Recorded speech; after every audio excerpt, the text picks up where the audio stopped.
It's Do Time with Pastor Steph.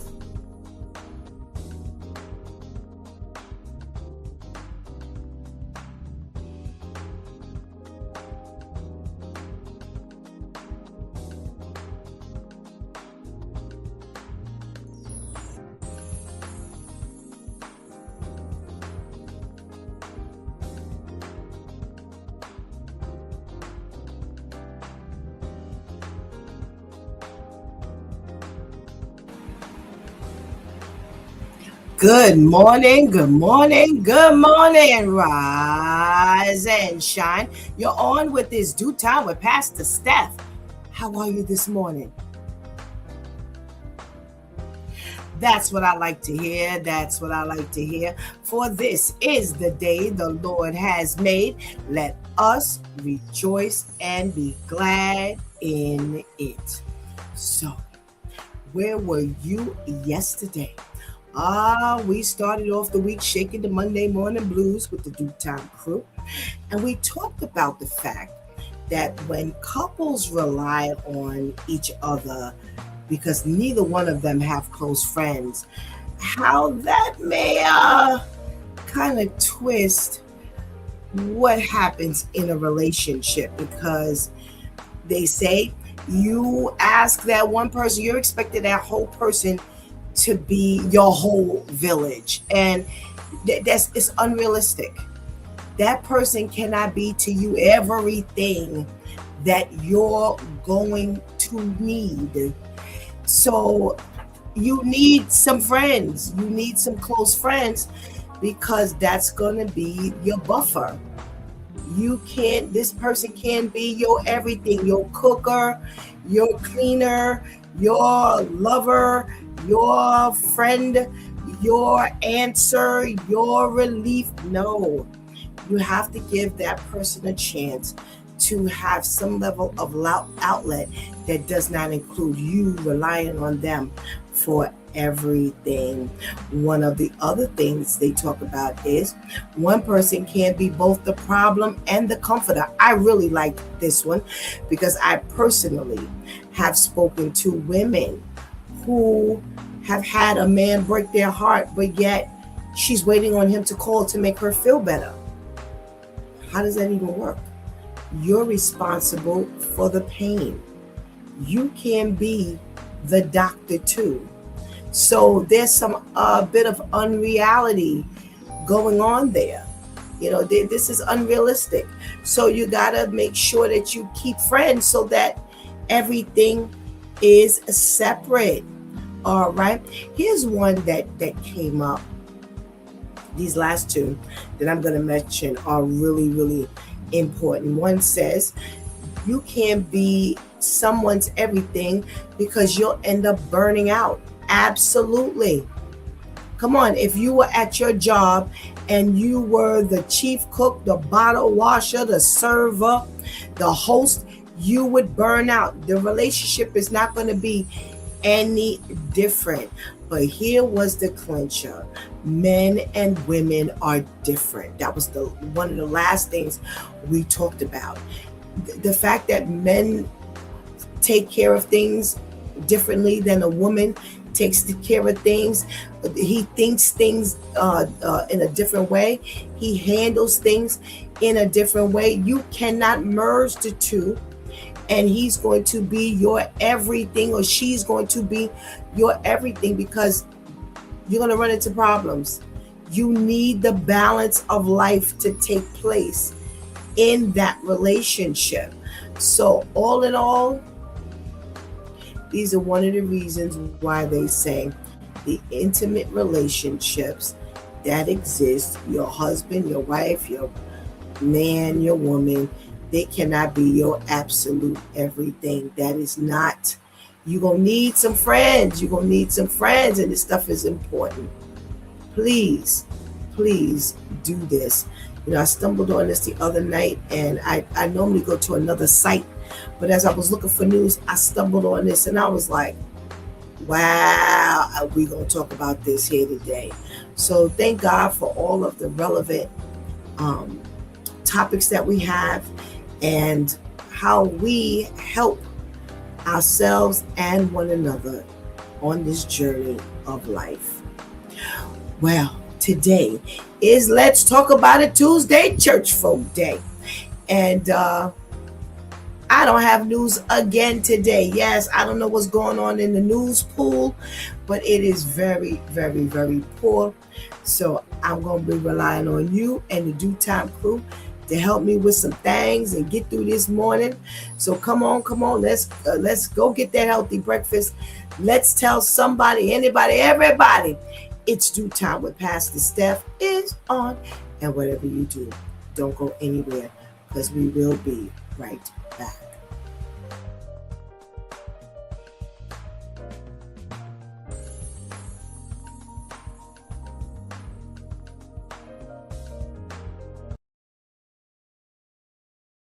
Hope that you are done waiting on people to go to church with you for you to go. Go to church by yourself. Go by yourself. Sit in the back if you need to. Literally get what you need from the Lord. I did this in my entire life change. And I want you guys to understand, when people begin to see the transformation in your life, they begin to want to know about that man who you went to church for, and your life changed, and you do this now, you do it. Yeah, come see about Jesus. Sometimes you have to go by yourself. And in the process, I learned even in that your relationship with Jesus is personal in the first place. So now, even when I do attend church with other people, we ain't sitting and talking. I'm worried about the Lord. When I'm singing to the Lord. When I'm worshiping to the, I'm not talking. I ain't here to kiki. We might laugh, of course, but like literally, my focus is truly on Jesus in the midst. So don't feel like you have to wait on other people to go to church, because you don't. Go to church by yourself. I promise you, you will meet people there in the process alongside of you as well. But stop waiting on other people and get to church.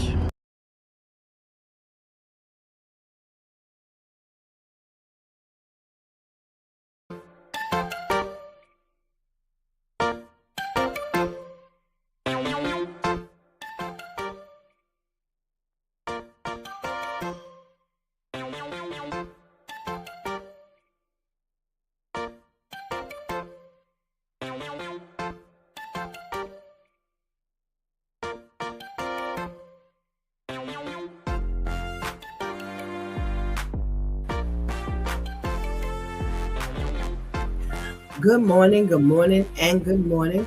Welcome back to His Due Time with Pastor Steph. And it is Let's Talk About It Tuesday, Church Folk Day. Yeah, boy, was that a wonderful Church Folk PSA. Go to church by yourself. That way you are a captive audience.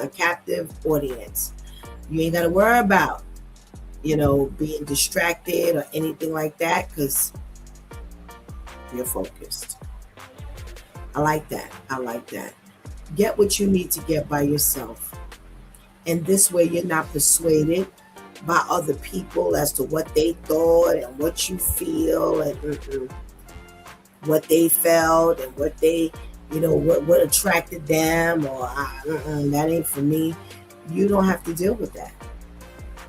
You don't have to deal with that at all. So I like that PSA. Thank you so much, Shantice, for another good PSA. If you're in the room, come on, let Pastor Steph know so that I can say a hearty good morning to you and shout you out. Let's say good morning to our girl, Ketty. Hey, Ketty girl. Thank you so much for joining us. We have a check-in from our Minister Tamika. Good morning. Thank you so much for joining us on this side of the screen. Now we look forward to being on the other side of the screen with you. We have Katie says, yes, great PSA. Go to church and do it alone. We must say good morning to the ladies that hold us down each and every day. Let's say good morning to Shantice. Hey, Shantice. And let's say good morning to our girl, Anika. Hey, Anika. Thank you so much for all that you do.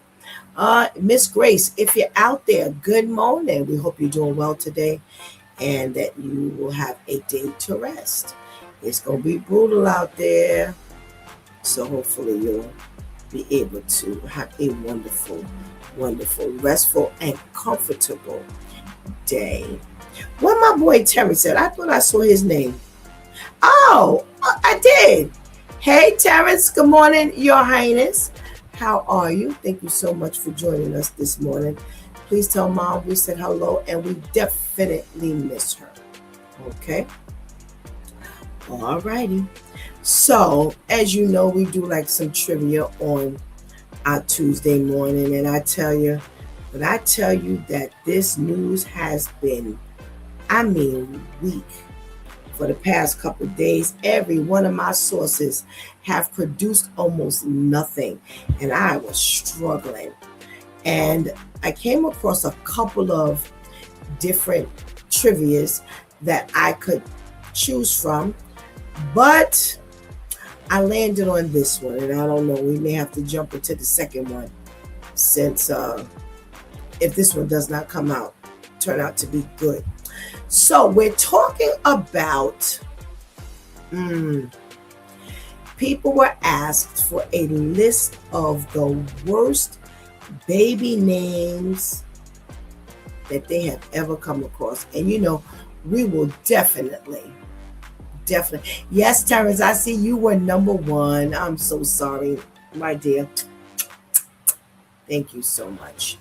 Tamika and I, Shantice, Pastor KL, we go in on the names.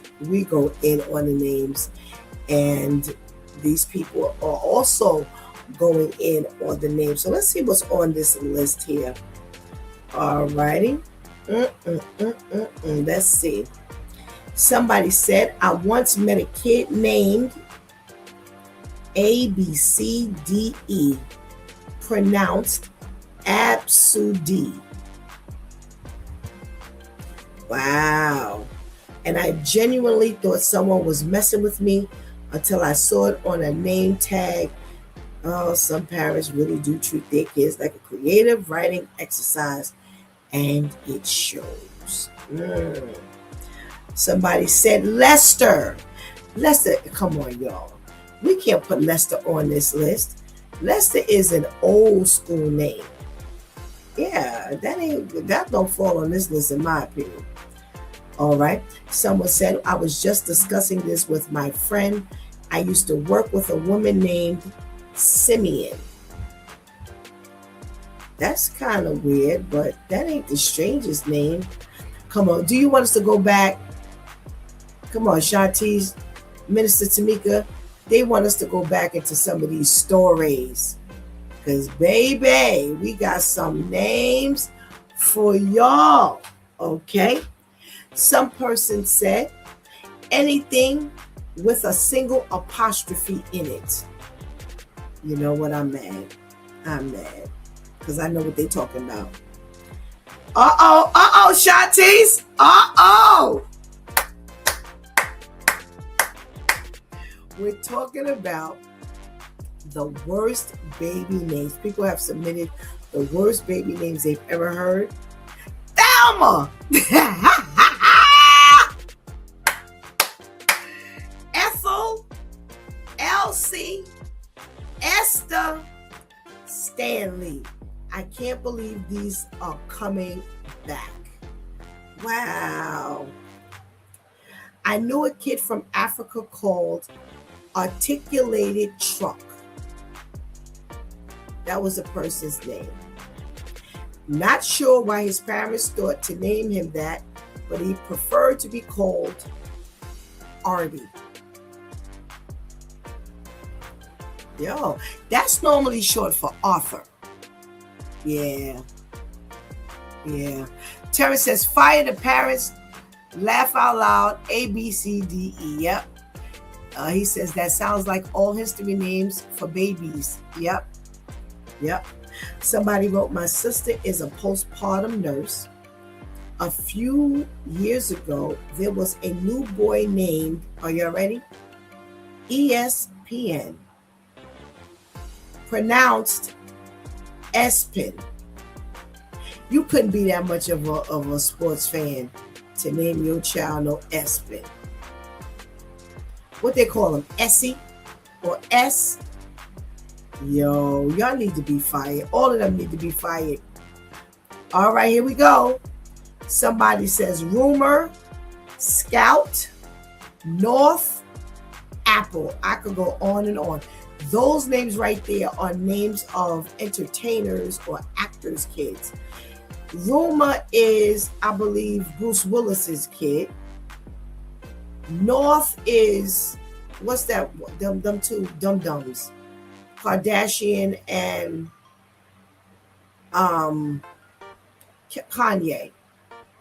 Thank you. Girl, you're a gem behind the scenes. Apple. That's one of them. Those. Isn't that one of Apple is that Gwyneth Paltrow's kid? I think it's one of them from Family. What not Family? What's the thing? Friends. Oh my goodness. Okay, yeah, they was into sports. ESPN, absolutely, Terrence. And we got an official check-in from Miss Grace. All righty. Anything named after a state or a state capital. So my granddaughter just told me that she has two friends, they're sisters, and their names are Italy and London. But on a show called, what you call them? Family Business. Everybody got a name from a country or a state. So there's London, there's Rio, there's, oh my goodness gracious, I can't believe, Orlando, there's, everybody's got a name from somewhere. Pastor Kale says Blue Ivy. Yeah, I don't know what that was about. I was named after a lovely woman who was friends with my parents. She was a World War II refugee, Ursula. Look at the baby face on the picture. You know what, Shantice, you out of control. Was teased my whole childhood because Ursula Andress was a popular Bond girl. Then fast forward to when I had kids, The Little Mermaid. Oh, I've been teased my whole life. Someone said had a great uncle named Marvin. Married a lady he met in the army named Marvina. Yo. He was a no-nonsense army retiree. Had to ask permission to leave the dinner table and the like. All right, come on, Tamika. Here we go. I got Shantice's Thelma. Here's yours. Shatanya. Or Shat Anya.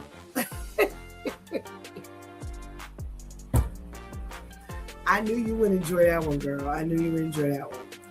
There was a girl in my elementary class, and her name was Gussie. It was diabolical. Gussie? Why would you name your daughter Gussie? That's cruel. Gussie? Nah, you gotta be kidding me. Gaylord.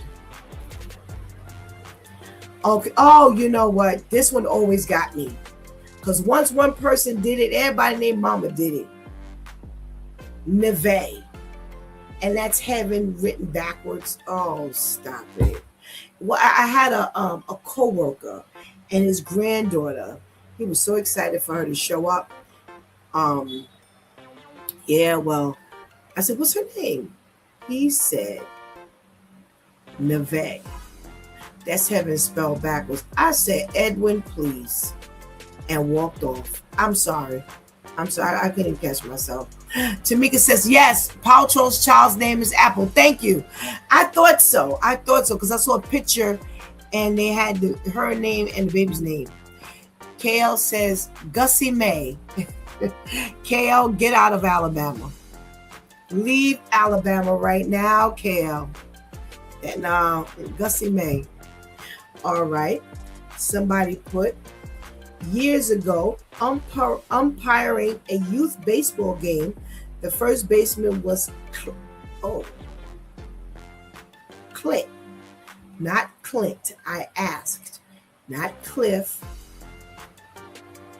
No. All right. You know what? Pastor Gail says Nasir is risen. Bye. Get out the chat room. Bertha. Bertha's on this list. And I gotta agree. I don't think it's fair to name your child no Bertha. Because you're always gonna be looking for somebody like big and wobbly all over the place. I had a great aunt named Minerva. I've heard that name before, years ago. Her nickname was Nervy. Then there was her sister, Early G. How do you go from Minerva and your next child, Early G, and she went by Jean? Somebody says Gretchen. Somebody says Mova. Somebody says Hortense. You know what? Tara says Big Bertha. Pastor KL says, KL said, hold on. He said, that's my godson's name. Your godson's name is that risen thing? That Nasir? Oh, put me to bed. All right. Maud. Tamika says Maud. And is he saying Irma? Pascal said Irma. Yo, these are like old school names. Hortense. Archibald.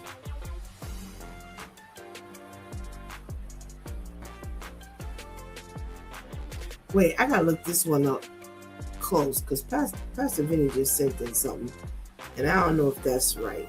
I gotta look it up close. Are you serious, Pastor Vinny? Somebody would name them their children. Is it pronounced the way we would normally pronounce it? Oh my goodness gracious. Y'all don't love your kids. Ain't nowhere in the world you gave your child that name and you love your kid. Nah, you don't love your kid. And you don't love your Jesus either. Alrighty. Todd. What's wrong with Todd? Cletus. Eunice. Keith. What's wrong with Keith? Felicia. What's wrong with Felicia? Beulah. Now that one I'm no. Pastor Vinny says I have an aunt named Gussie. Wow. I wouldn't be surprised, Pastor Vinny. Back then they were naming their kids that. Somebody says Virgil. Somebody says Agatha. Draven. Bertha. Oh, Bertha showed up here on that list, y'all. Myrtle. Herman. Dick. Brett. Tracy. Wow. Clyde. Myron. Purvis. Money. For real. Somebody named their kid Money. No. Somebody named their kid Seven. Oh my gosh. Boy, oh boy. Okay, wait. Pastor Vinny is giving us the proper pronunciation. He said it's pronounced Shatid. Stop it. Stop it and stop it. But if it's spelled the other way, ain't nobody thinking Shatid or Shatid. Pastor KL says Tamala. What's wrong with Tamala or Tamala? Tamala. It's Tamala. What's wrong with that name? What's wrong with Keith? Yo, okay. See how we get all caught up? All right, let's see what the news is talking about. I'm starving, y'all, and my stomach is growling really, really bad. I had to share that with y'all because it's making me weak.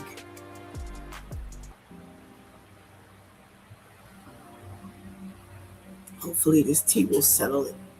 Oh, we got some other names coming in. All righty. Before we go on to our news, I got kicked out. All righty. Let's see if I can read. See if I can read these last couple off the screen. Pastor KL says Leandria and Jacqueline. So he's going after the gospel singers now. Okay, Pastor KL.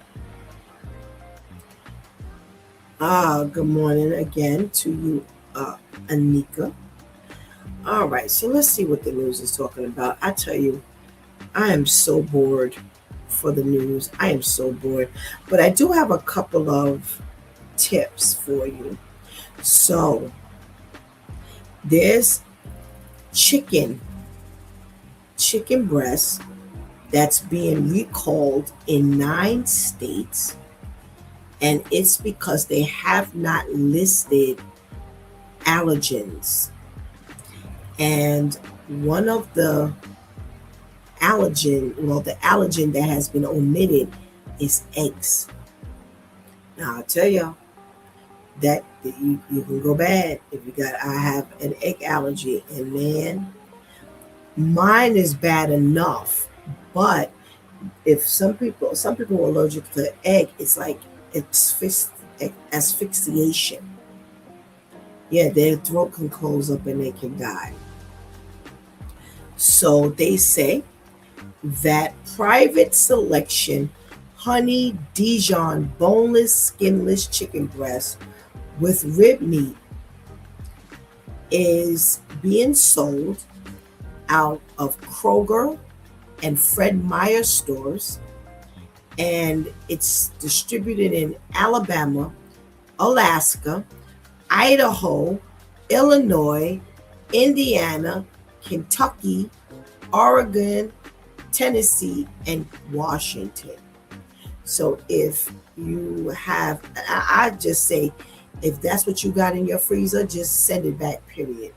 Forget about it's not in, Minnesota or Tennessee, not Tennessee, Texas. Just send it back. So again, it's private selection honey Dijon boneless, skinless chicken breast with rib meat. And they say they are stamped with used by date of June 28th, 2026. Take it back to the store. You'll automatically get your refund. Okay.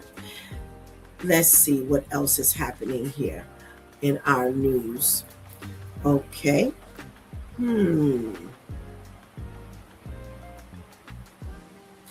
Oh, a caution for those of you who eat out and you write on your, what do you call that? The tip line. Right on your tip line. And they said that there was a guy in New Jersey who went to Texas Roadhouse for dinner. And when he finished, his bill was $64. So he wrote a 0 on the tip line. And when he got his receipt via email or text, he noticed that the 0 had a 2 in front of it, which meant $20 tip. And someone had changed the total from 64 to 84. Now, He says he knew it was wrong instantaneously because he had given her, the server, a $10 cash tip. So when the $20 showed up, he was like, nah, this is wrong. So he called the restaurant and they took care of it from there. And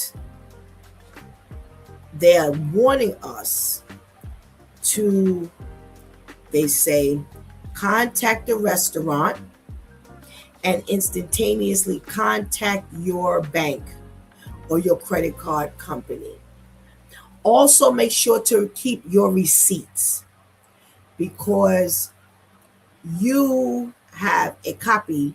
Now, in this case, it wouldn't have really mattered much because the receipt we keep, we don't fill out.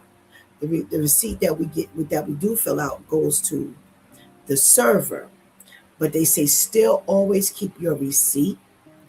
They say if the final charge does not match the signed total, you can provide that along with any other information to your bank that can help to support your dispute. They say make sure you do it quickly. Don't belabor the point. They say we have absolute rights for addressing these issues. They say keep your receipt, check the final posted total, and save screenshots of any bank alerts showing the amount that's settled. So they say again, contact the restaurant, open an immediate dispute with the credit card company, and ask the merchant to produce the signed receipt supporting the final amount. So Terrence is saying probably what his habits are. He says, I always fill out both receipts just in case something like this happens. And I tend to do the same thing, Terrence. What I also do, on the tip line, no matter what I put on the tip line, I always sign. I always put my initials. And I put my initials in a certain manner that ain't nobody thinks about it. Nobody thinks to do it that way. The second thing I do is I write in the total and I put my same initials on the total line. So if I make a mistake and write the wrong amount of money, I cross it out with an X and I sign once next to that. And then when I put the new amount, I sign next to that. And then I have my final signature on the bottom, which is not a standard signature. It's a different signature I have for any time I'm using my cards and I have to sign. That's my checks and balances. Because what happens is if anything ever comes up, all I have to do is tell the credit card company, look at my history. If you didn't see this receipt imitate the other ones, it ain't me. If my signature is different. So establish some type of habit. So when they look back, they can definitely see that it's not your habit of doing so. All righty. Anika says, I put lines before and after so no one can add numbers after. That makes sense. That makes sense. You ain't got no room. I like that. I like that. Good thinking. So Terrence, good thinking on the sign both. Anika, I like that. I put lines before and after. Good habits. Good habits. All right. Let's see. Oh, okay. I want to have this conversation with y'all today. Shanti, show this picture for me, please. So we have a debate that's going on the internet. Now, Pastor Vinny, I know you remember this. Minister Tamika, you probably would remember this, but someone posted a group of children, toddlers who were walking like on a little field trip, whether they were going to the park, whether they were just walking them around the block. But they put a red rope from the beginning, from the first child, all the way to the last child. And each of those children were supposed to hold on. Now, I don't have to tell you that this is so that everybody stays in line. Now, they said that they even have some of these ropes that have dividers so that the children could actually like put their hand in it. Yeah. So instead of them just kind of holding on to the rope, they have their hand in the little pocket thing. So the people on the internet are in an uproar. And they said they understand the safety, but why do they have the children walking like this? So,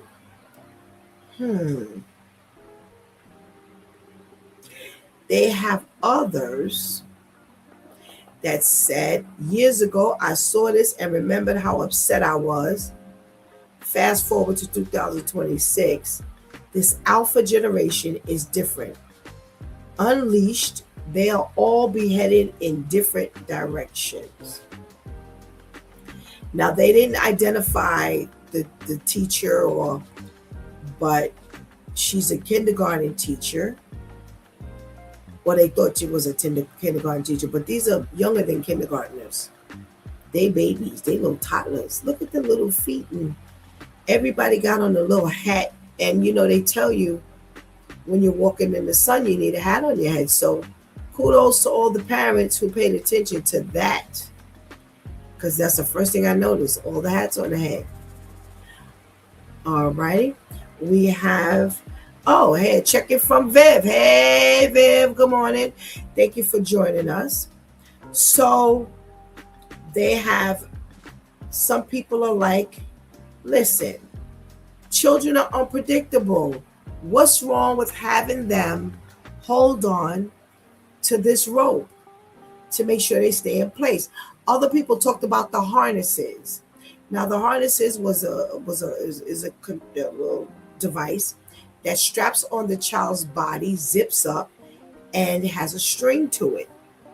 And you hold on to the string, and they walk, and they can't separate from you as long as you have your hand on the string. It's a little different from here because right now they're just holding on to the rope. So this post was divided between people who felt that there was absolutely nothing wrong. They were giving a shout out to the teachers because they said this is a way that you can't miss. All the kids are holding on. And then you got the other ones that are like, hey, what's wrong with y'all? Why do you have to do this? Well, I'm trying to figure out what would be the alternative to taking 10, 15 kids out and making sure everybody got there and making sure everybody got back. So see, I'm a little different. I don't like when people complain and don't have a backup. If you are complaining about everybody holding on to the rope, fine. What is the alternative? All right. So I'm going to talk to my due time crew, but I definitely want to hear what you all have to say. We're getting something from Viv, which I figured because she's got little tikies in her little possession each and every day. She said, that's great. I need that.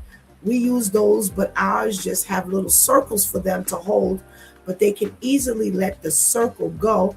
I like that one. It looks safer. And that's what I was talking about. They have the other ones where they said that they have like little things that they can hold on to or put their hands in. But I actually like this. I think it's an excellent method. I always talk about my girls. Shawnice, the one in the middle, was always my problem because she would wander. I couldn't send Shawnice with everybody. She would, wherever the party was, Shawnice was not. So if I took them to a birthday party and all the kids are in the living room, Shawnice would always migrate somewhere. And I never forget one time, I was like, where's Shawnice? And she was a little thing. She was like their age. As a matter of fact, she could have been a little smaller, younger. And when I went, I looked around. Shawnice was in the kitchen walking around in circles. Just la da da da. Yeah, that's the way she always was. It didn't matter. Shawnice was not one for just blending with people. She always had a very close circle. Even now, very close circle. But for people like Shawnice, for kids like Shawnice, you would need that. Because Shawnice would be the one, you know how you have all the children in the middle following the lead teacher and the teacher in the back? Shawnice would be the one where the teacher got to hold their hand. Not because she was ever bad. Shawnice was never misbehaved in school. But Shawnice would wander. And I could never leave her with just anybody. I'd have to talk, okay, so-and-so. You're going to have your eye on Shawnice. And it was only those few people. So I actually like this. I don't know who doesn't like it, but I'd like to see when we start talking. Anika says they also have those multi-seat strollers, but I don't see anything wrong with this rope. Keeps them from running off. Absolutely. And that's what one of the teachers said in the article. This way, because we have those children who just again walk off, and we don't want that. So I thought that was a good one for today. Let me get with my due time crew. Let me talk to my girl Tamika. Good morning. Good morning. How are you today? I am well, thanks. How are you? Good. I am well. A little upset because we didn't really get to the nitty gritty with regard to these names. Now y'all know we got some real good ones that we can get. Just on this broadcast, I can think of Sharon Dell, and some other ones that we have had that were really, really bad. I can't remember the one that sounded like Noxema, but yeah, that. Oh that my gosh. I was going to ask each of you, if there was a name that was just like, absolutely not. I got two what happens. Okay, what you got? LaDasha. Oh, yes. Hey. And the other one. Yes, that was a big one. LA-A. That's it. No DASH. Just. And I'm trying to remember the other. I can't remember the other one right now. Oh yeah, Alpha, the letter N, Mega. So Alpha and Mega. That was a female. That's her name.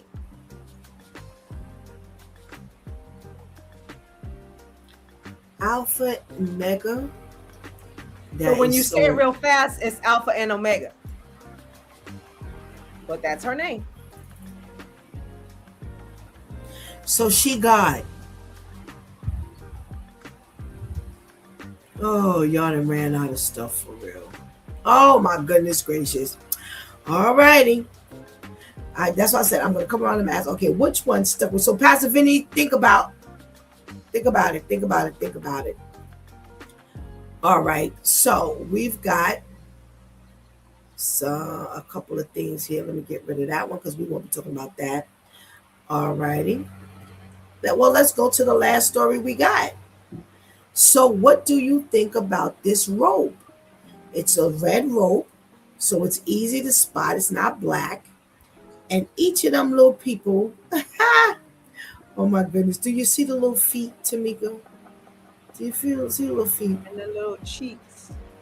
Yes, and the little hats. Everybody got on the. Wait, do you see the little hat turned backwards? I'm mad. The one in the yellow.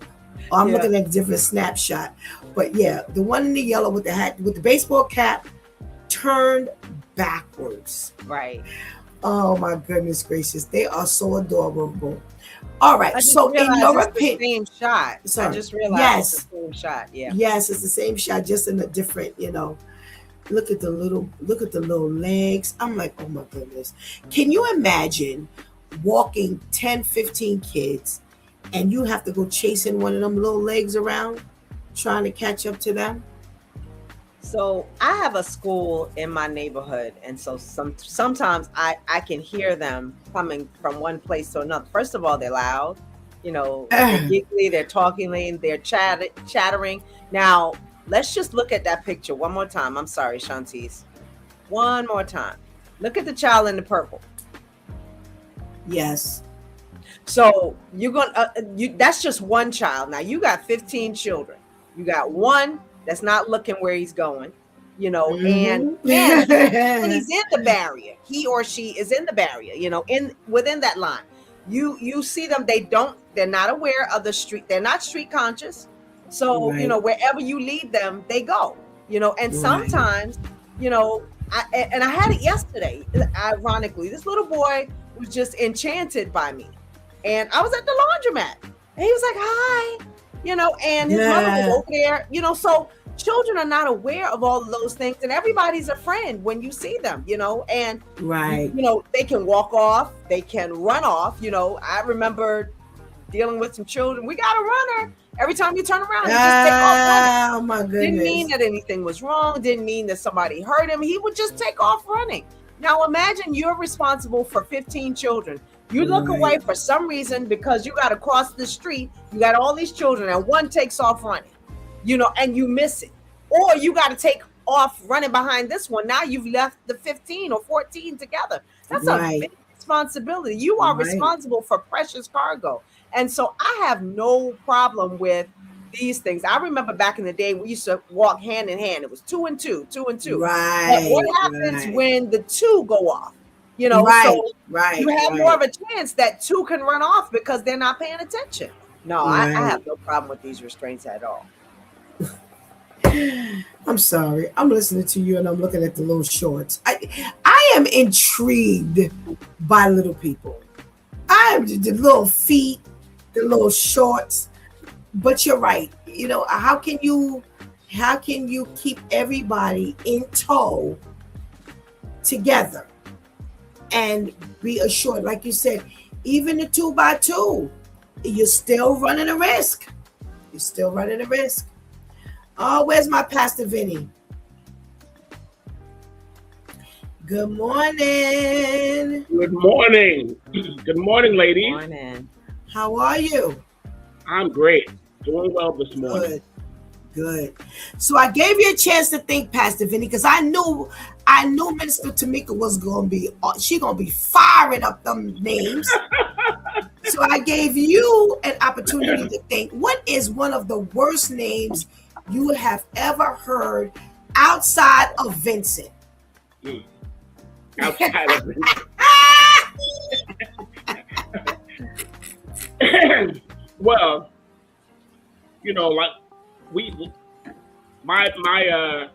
my siblings, all of us right now are across the 60-yard line.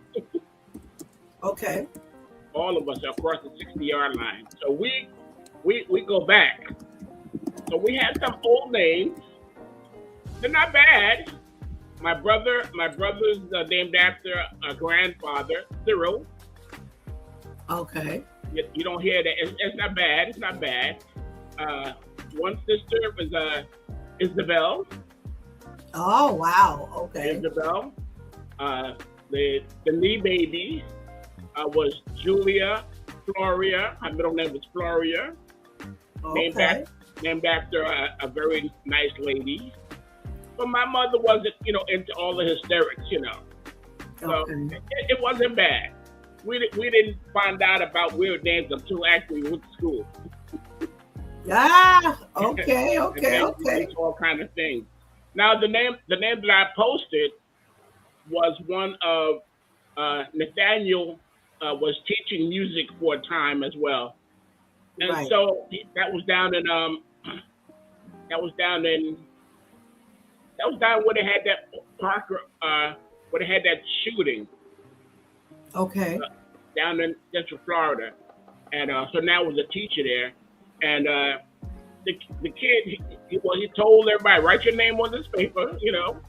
So he's looking at the paper and he sees shithead. So Ned is like, he's a Holy Spirit. Now this cannot be for real. Yeah. He said, he Oh, looked Lord. down and said, am I being punked or what? Wow. So we told the young man, he said, listen, I don't want to insult your name, but tell me how you pronounced it. And the young man said, Shafid. Shafid. Really? That's the name. But it's written Shithheav. So it's like horrible. Ridiculous. Ridiculous. We don't think that these kids are gonna have to carry this moniker for the rest of their lives. Right. You know, this is it. There is no middle ground. You know, we're gonna have to hoist this through rain, sleet, hot, cold. Yeah. You know, so we, in our choosing, we thought of people that we admired. We thought of people that was solid, and so we didn't get the crazies. Okay. So you know, Nat is Nathaniel Vincent, Marcus is Marcus Allen, and our youngest son is Benjamin Taylor. Now I was able to add and choosing my daughter's name, Sharice.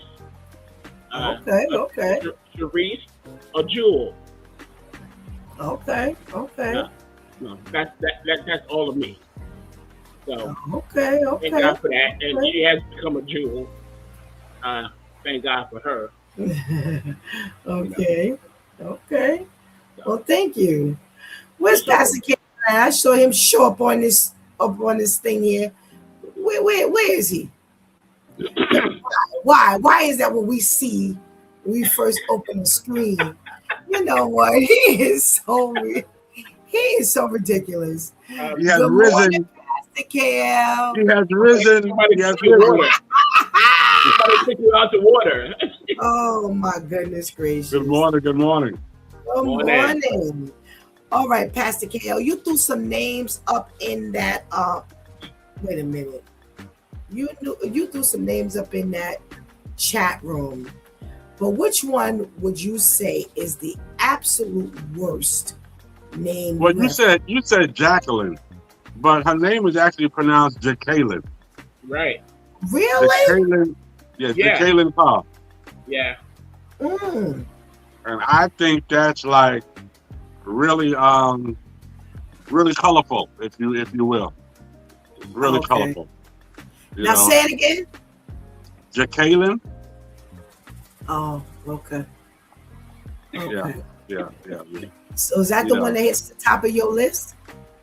Well, no, there is a funny enough, down here in the South, there's a guy, and I looked at his application about 2 weeks ago, and the name is Buick Armstead.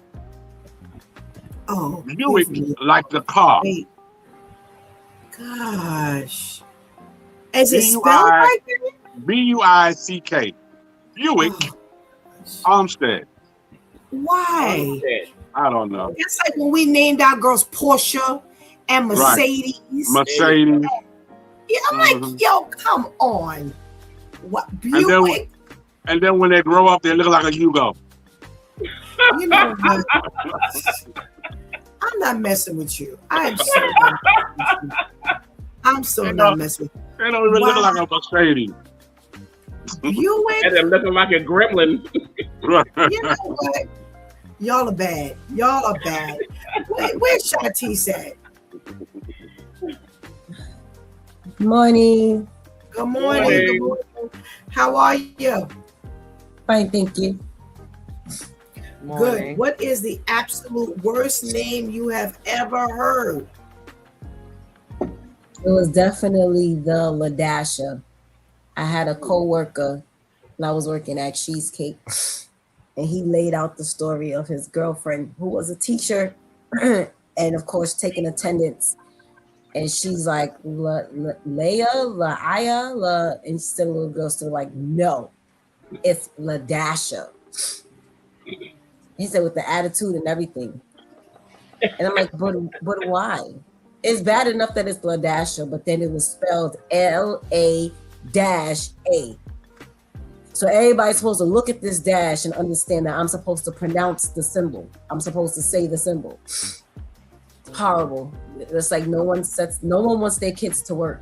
That's always my tagline. How are we supposed to get a job with Ladasha? Whether it's spelled all the way out or whether you're hyphenated. Like, you don't want your kids to work. Wow.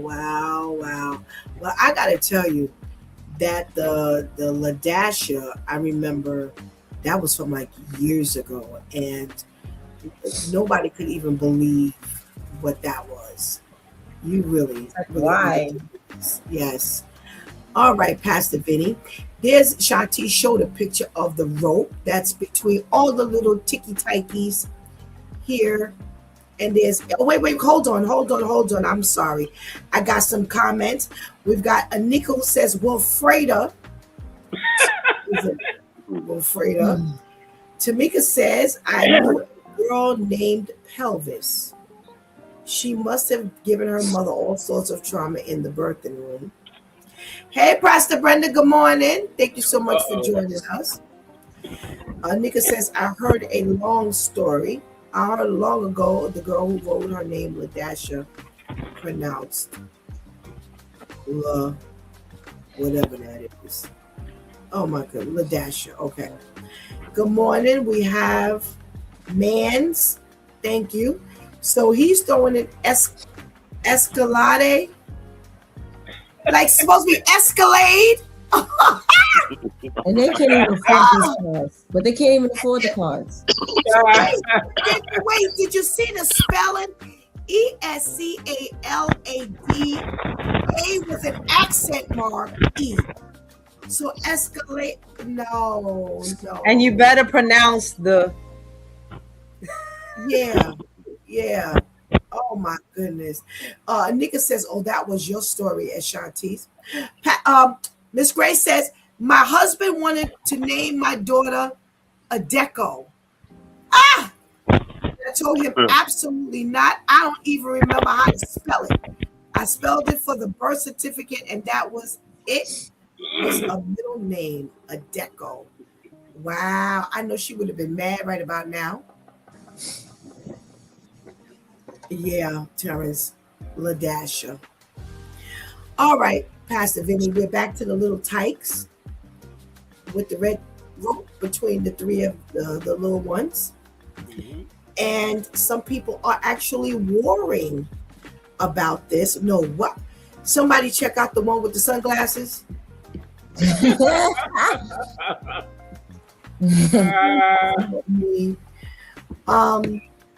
But is there a problem with this for you, Pastor Vinny? No, none at all.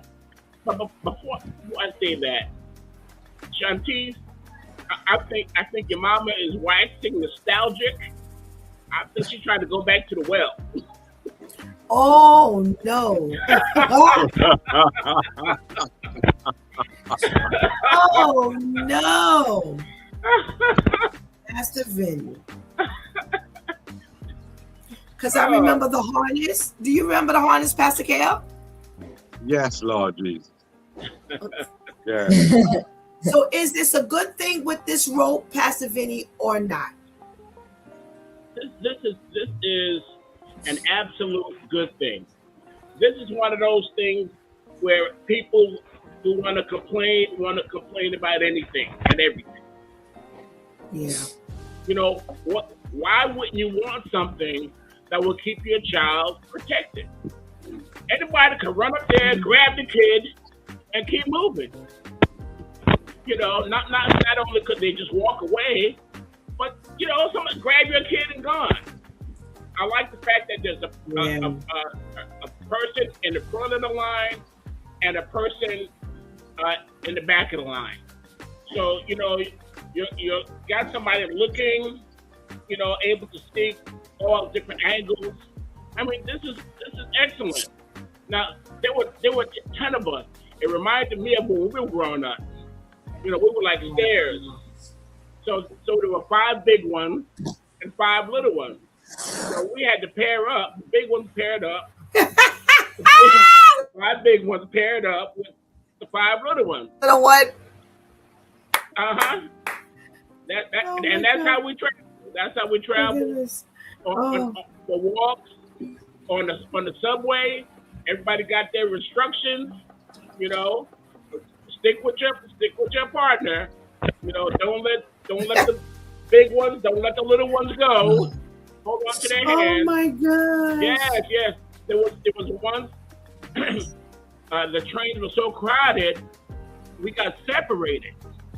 So, but with proper instructions, everybody got off at the next stop, and when the next train came in, the rest of them were on that train. We got back on. We were reunited, and it feels so good.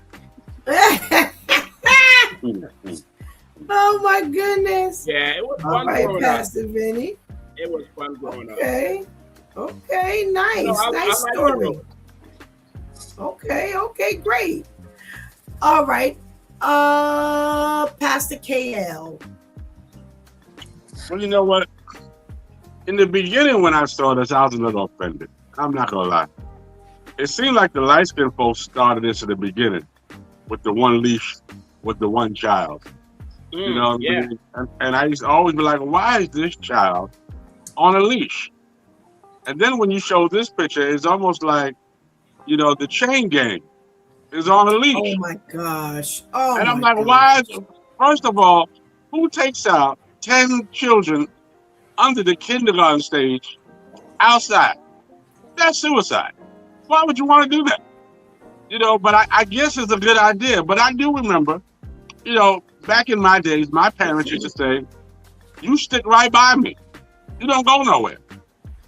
And one day we decided in Alexander's, I'm not sure people know what Alexander's is. Yeah. We decided that we was going to do our own shopping. My sister and I. Now we were like 6 and 7 doing our own shopping.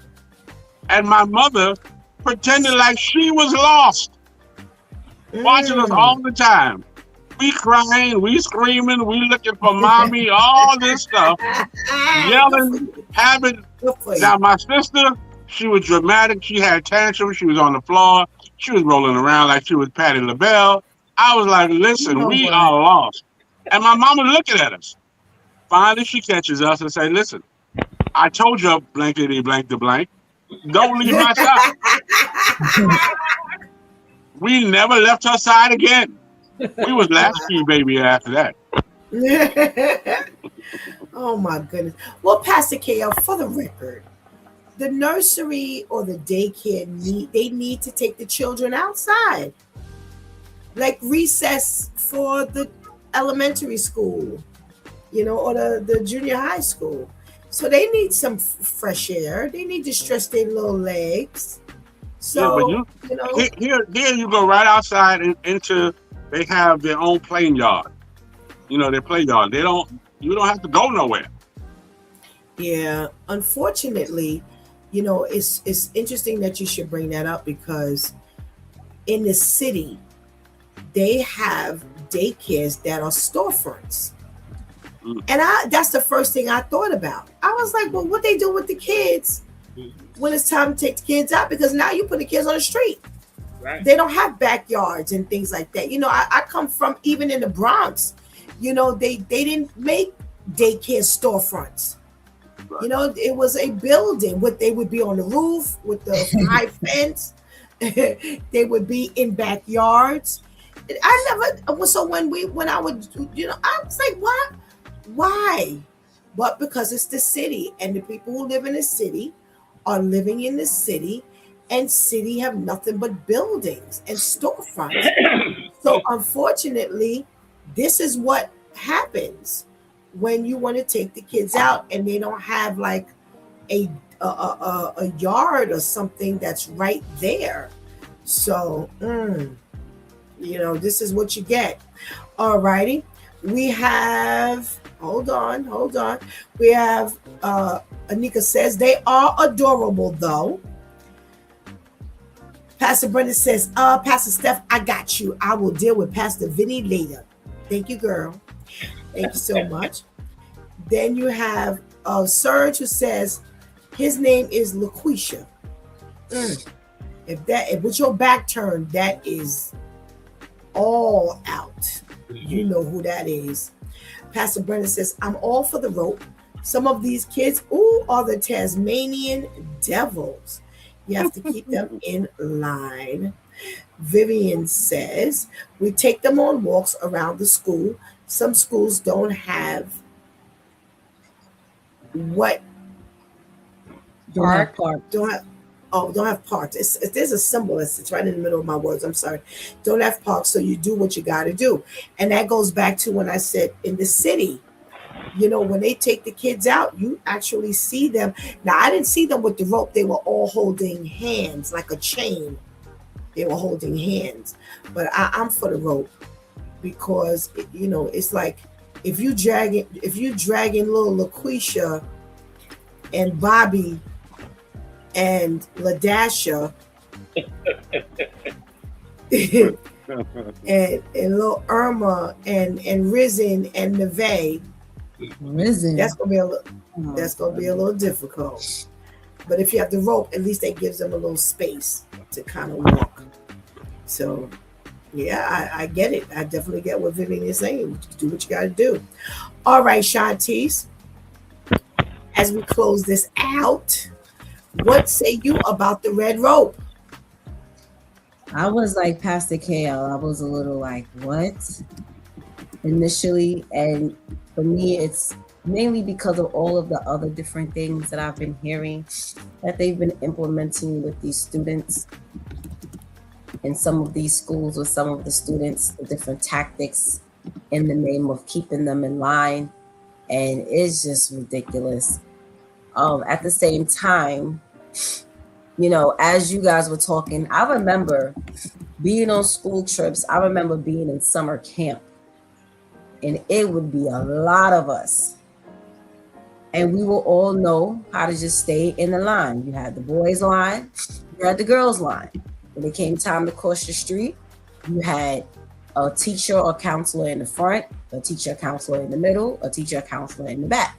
And the one in the middle would stand and be the shield. I guess the car was supposed to bounce off of them if it came speeding down to try to hit us. But they would be the shield, and we would cross the street. Summer camp, mainly, we would take the subway to go on trips.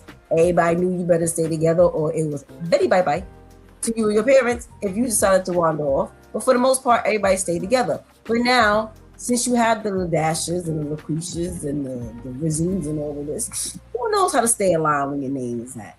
You don't know how to stay in line when you do that. People underestimate these things. Okay? When you have sensible names, you have a sensible mentality. You have all these crazy names, the mentality is out the window. But it has a lot to say, too, about the type of children that we are breeding now. But once upon a time, yes, you always needed monitoring, but it was a lot easier to keep all of the children in line. And we were huge classes back then. Like now it's like how many students to a class? I think they started breaking a lot of these classrooms down now, where there are not as many students in a class as they were when I was growing up. So you would have like almost 30 kids going on a trip, and sometimes they would couple the classrooms up to go on a trip on public transportation. We ain't talking about no school bus. And now you need things like this in order to keep the children in line, because like Pastor Brenda said, these kids are so unruly. Little people like this are so unruly, And in order for you to keep your sanity in your job, you're gonna have to tie them up with a rope. You know, you're not tied up.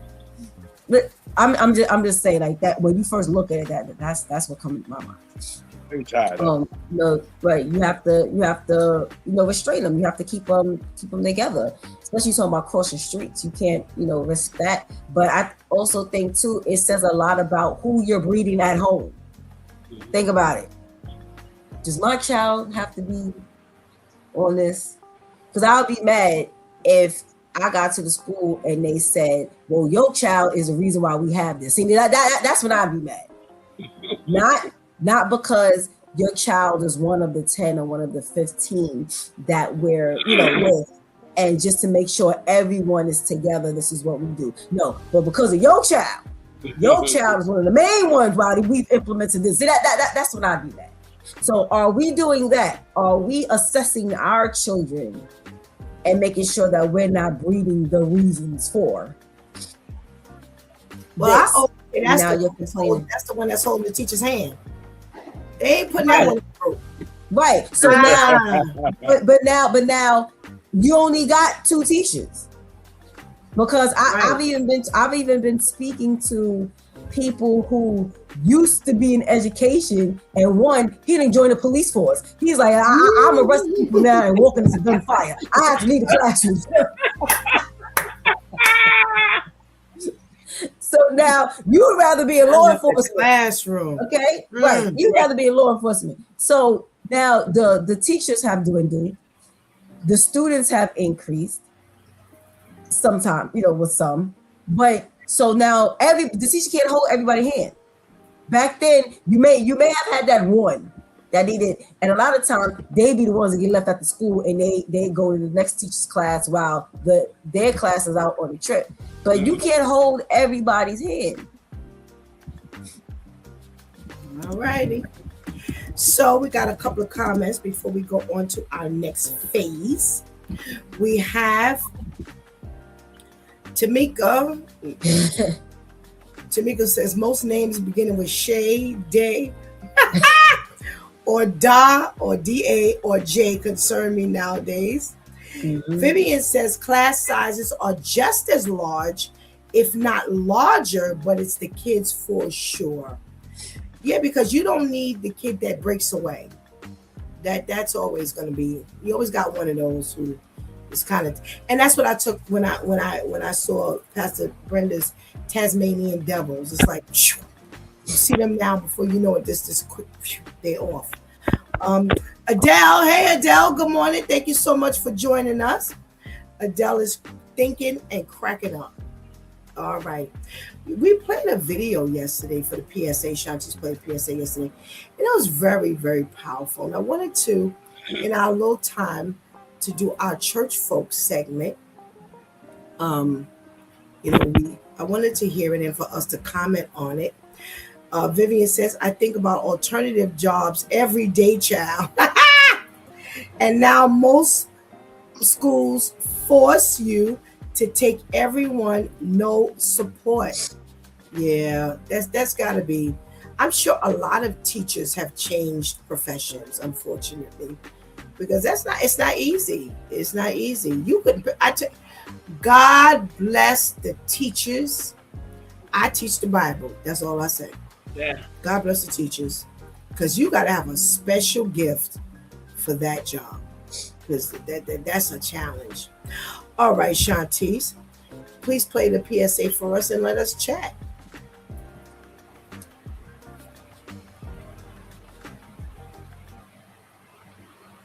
Read something that said, you can't fool somebody that prays and talks to God about everything. Either tell them the truth or God will. And when I was little, I always used to hear, don't worry, everything will come to light. And that is literally the truth. You will see, the closer you get to God and the more you get into God's presence, there is no one and no thing in this life that can form against you and prosper. That is why the Bible says, no weapons formed against me shall prosper. And that is when you believe God for what he is doing in your life. That is when you trust God for what he is doing in your life. That is why you say the hard prayers. God, remove anything and anyone who are not meant for me. And you don't even have to explain. That is why you need to be intentional with your prayers. That is why you need to be intentional when you are talking to God during your quiet time. And if you don't have quiet time during the day, I highly recommend that you sit in God's presence and you enter that silence. The Bible says, enter silence and seek me. Then you will be in my presence. God hears you. God sees all things. But God will not force you to go to him.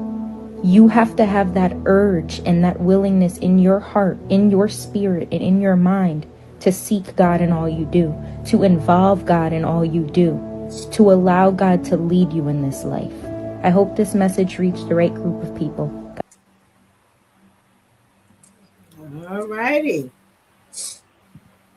So there were some things that were said, and what stuck out to you and why? Stuck out to you and why? All right, Pastor Vinny, why do you think something she said was really something that God's people really needed to hear? Um, for me, mainly it was the importance of spending time alone with God. We get so caught up in our daily lives and the rush here and the rush there, and often that time is oh well, I'll make up for it later on. Oh well, I'll make up for it tomorrow. No, it's important for us even to set an alarm, schedule it, and make sure we stay committed to that time with God. I know that when I don't do that and I'm just running like a chicken without a head with his head cut off, all kind of crazy things go on, and I'm left in the lurch. I'm left scratching my head. But it's when I get intentional about it. It's when I purposely stop everything. Some people even say, cut off the television, cut off everything. So it's just you and God, whether it's you, God, and the Word, or even just you, the music, or whatever. But be intentional about it. Make sure that you are actually getting into God's presence, and then not talk so much. We need to learn how to listen. Learn how to listen. We have one mouth and two ears. So it's important for us really to spend that time and make it count. All righty. All righty. Minister Tamika, let's stay right there for a minute. How important is it that we spend time alone with God? It's crucial, and sometimes, what people do is, you run and run, and then you say, okay, I'm gonna give God, a couple of minutes, almost as if it's like a piecemeal, like, you've done everything else, and now, that you got a free moment. And then even in that free moment, you're either not thinking about God, you're focusing on something that you got to do later on the day. If you have children, that time is interrupted, or a spouse, sometimes that time is interrupted. Like, be intentional. You are supposed to be with God from 5:30 to 6:30. Then give that free time, that free open time with God. And then not only that, this is not a wish list, or give me this, let me have that. I want this. Literally take time to listen. A lot of times we blah, blah, blah. Listen to what I'm doing now. Just blah, blah, blah. Let God be in tune with you, and you be in tune with God, not just, spouting out what you want and what you need, but listening for what, he wants to say to you. It's not a one conversation. It's not a monologue. It's two people talking, listening and talking. If I'm talking all the time, I can't listen. Absolutely, absolutely. Shantice, where do you say the value of spending time with God? What would the value be? It's enhancing your relationship with him, enhancing your relationship with yourself. For the time that he's leading you, telling you to spend with him.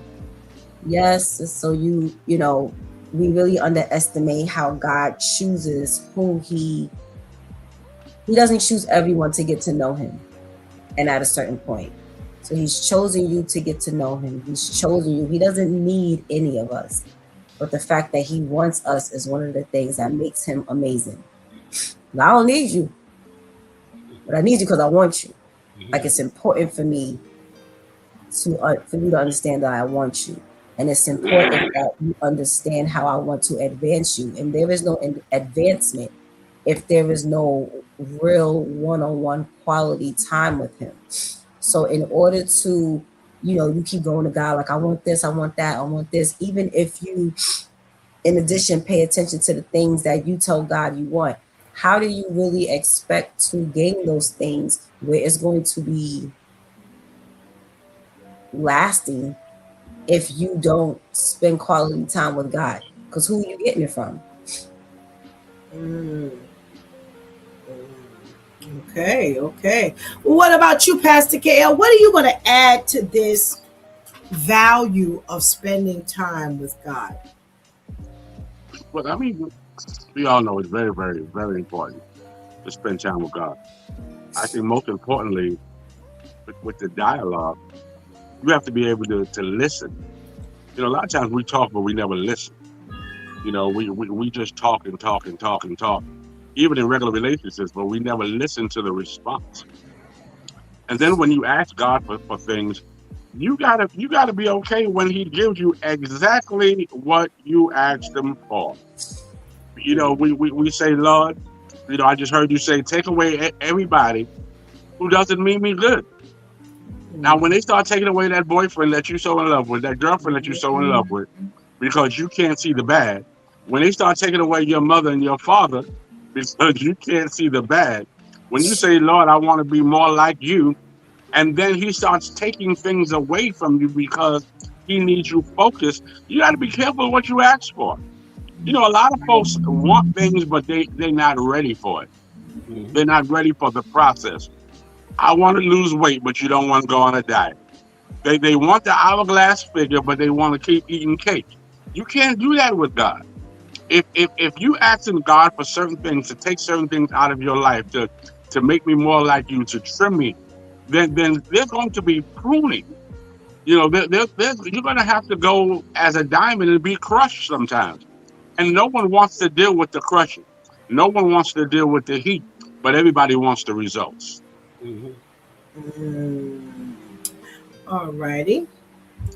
I'm going to start with you, Pastor. Wait, that was you, Pastor Vinny. Pastor KL, I know you're going to have to make a shift soon. So, what was something that stuck out to you in what was presented in that PSA? Um, oh, Basically, what I was just talking about when they said that, we want what's best for us, and anybody that's not around, anybody that's around us, take them away. People can't deal with the takeaway because we've been so comfortable with these folks coddling us. We've been so comfortable with these folks. When I do wrong, they do wrong. And a lot of times it's their example that's leading us the wrong way. And God has to get you by yourself in order for you to figure out that that's not the way to go. Okay. Minister Tamika, what was something that stood out to you in the cues that God gives you? He'll tell you things because you're in relationship with Him. Guard your heart with this person, or guard your conversation with this one, or not to say something, or to say it this way. And there are times that's one of the things that I love about God. You know, sometimes you're engaging with conversations and the Lord will tell you just as soon as they spat it out, they lied. And there's no way, you know, there's not a person that can tell. And you sitting there looking at them going, there's nothing that you can do about the situation. And then, you know, there are times when the Lord will tell you, that's not true. And then they go, how you know? Because God told me. I'm in relationship with the Father. So there's no surprise on my part. You just sat there and gave me a whole line. And because I'm in tune with my Creator and your Creator, He gave me the inside. So I got the juice, you know. And so that's one of the wonderful things that I love about God. And He'll even direct you, you know, something that you might want to do without, you know, thinking about it. It's almost as if He taps you on the shoulder. No, baby, don't do that. Don't do that. Don't go there. Choose a different time, you know, or maybe not go there at all. And those are the things that got, or you normally go this way, make a left turn. You know, nobody outright audibly tells you, but God, because you're in tune, even with your movements, He'll engage with you and tell you, no, baby, that's not good for you. Good stuff. Good stuff. Good stuff. Shantice, what was something that stuck out in that PSA to you? Definitely the God is going to tell me. One of the things that, main things that have been sitting on my mind a lot is, I remember being in relationships and always going through my boyfriend stuff. I go through your emails, your postal mail, your text messages, social media. I would go through any and everything I had access to. I would find my way to get access to it because I just had to know. And I would find stuff and I just had to know. And I remember Pastor Steph would be like, you don't have to know everything. Or if God wants you to know, He gonna bring it to light. But you just don't have that concept when you're in that mode. It's like, I just gotta find out. I gotta find out.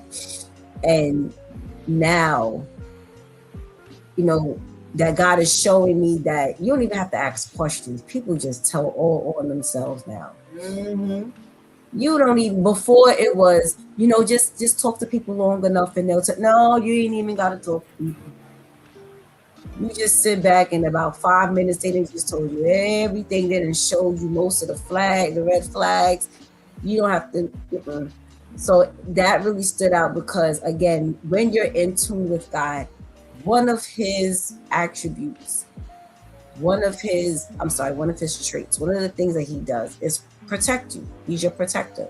So you're not going to have me, God, commit to you. You're not going to have me sit with you. You're not going to have me do my level of investment, you know, I'm able to do in our relationship and with you, and you not caution me to not be with this person, not go there, not do this thing. So He has to put me on.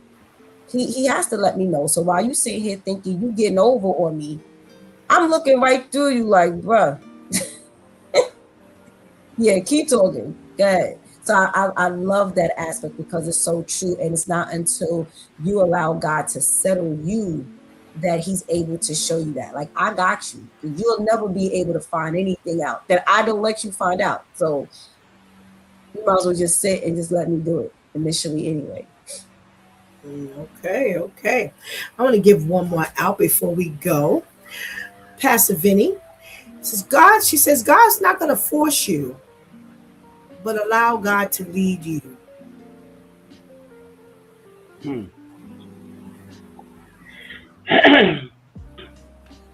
Yeah, that's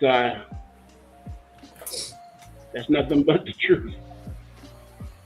You know, we think that sometimes we foolishly believe that we're in control of our situation, that we're in control of everything. Like, ha.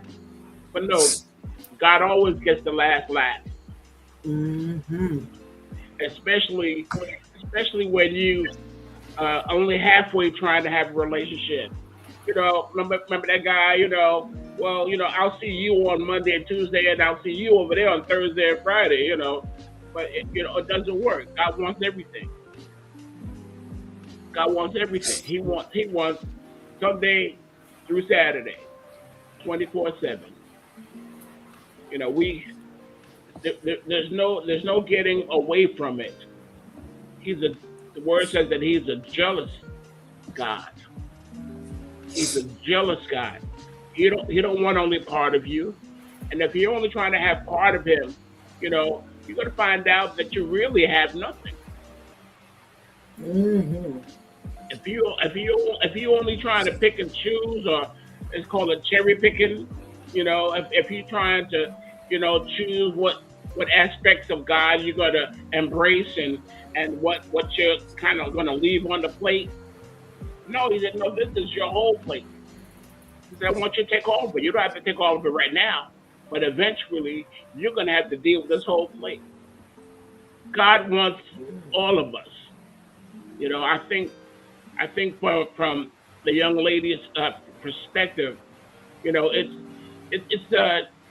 I think the challenge is to allow God to have all of our lives, to be involved in everything in our life, and then that's when we see things turn around. That's when things become revealed to us. That's when we really have a sense of who God is, and all of a sudden we have all this discernment, we have all this revelation. You know, without that, we just in the forest. We're just in the tall grass.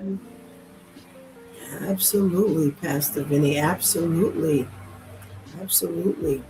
Minister Tamika, God will not force you, but allow him to lead you. God is the ultimate parent, you know, and if we could only take cues from God when we're dealing with our children, this entire world would be a better place. You know, you look at a situation where, although we're adults, we don't realize sometimes we have temper tantrums, sometimes we act out, sometimes we do. Far, you know, God being the parent is telling you go left, and you specifically automatically gonna go right. You determined that you're gonna go right. And what I love about God is he's not so much of a barbarian that he'll cause you damage, but he'll let you go right. He'll let you see for yourself. He'll let you hit the wall, sometimes bleed out, sometimes injured. I'm not gonna force you. I told you to go left. You decided to go right, and you were demanding that you go right. Okay, now you're gonna have to sit in whatever it is that you did. You're gonna have to, you know, I'll be there to allow you to heal, but you gonna go left, like I told you, you know. And he's so sovereign in that, even while you're bleeding, even while you're crying, even while you're injured, even while you're going, oh God, you know, he okay, all right, okay. Now get on up, wipe yourself off. I'll even allow you, I'll do the stitching, I'll do all of that. Now, baby, don't go back over there to the left like I told you. Mm-hmm. Absolutely, absolutely. I want to read this last comment. Miss Grace says, in prayer, God lets me know that I can't have a lot of friends because he said he wants to be the only influence in my life. So prayer is essential. How will we? Did I go to you already, Shantice? No. Okay, I didn't think so. All right. So, you know, wrapping this up, putting that with, you know, God is not going to force you, but let him lead you. And Pastor Grace is saying, hey, you know, this can even be done in prayer. Absolutely. Again, you'll feel him leading you to sit, you know, like sit with me. So, like Pastor Benny was saying, there's been times I've been in here and I'm watching TV. I'm like really into something, and I'll just hear, turn that off, go read. And I'm like, this is the good part. Okay. You know, sometimes you may try to ignore real quick, let me get 5 minutes. And then there's other times, which has been happening a lot lately, I can't find anything I'm interested in watching. And it's kind of like he's saying, you ain't get this by now. Go over there and read. Like, like there's a reason why your interest is not where it was, you know. And I was just telling Pastor Steph, even Sunday morning, I woke up. I had my plan last Sunday.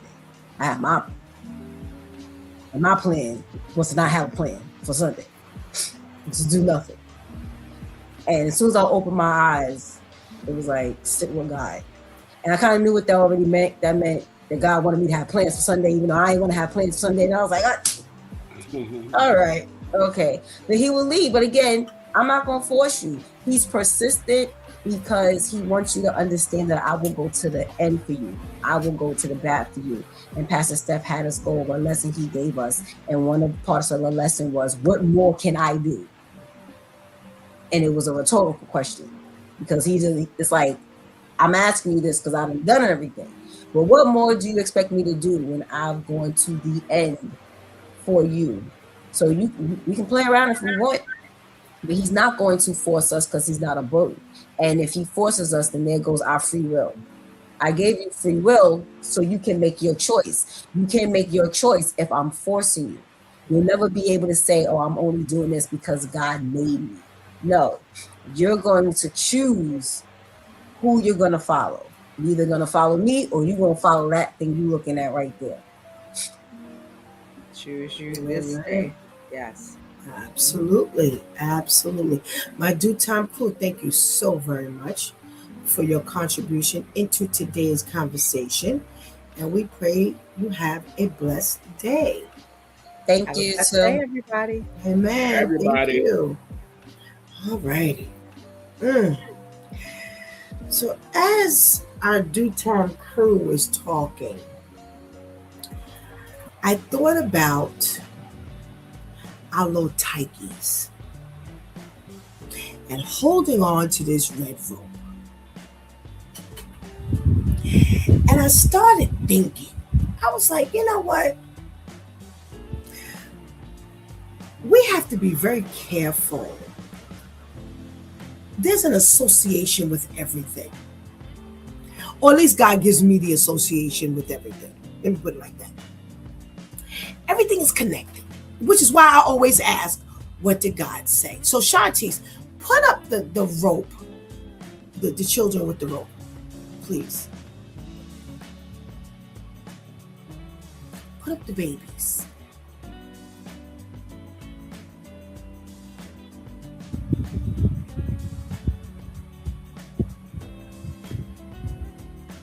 Just probably got to pull it back up again.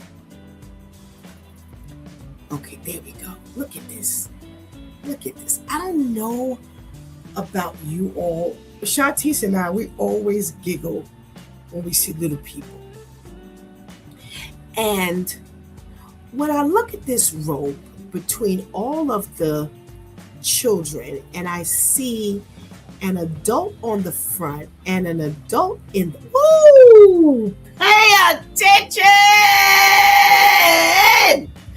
When I see an adult in the front and an adult in the back, and some people have warred against this rope. Now, it was interesting to me because I read you some of the, things that people liked, and I read you some of the things that people didn't like. And then when we got around to our own due time crew, it was amazing to me.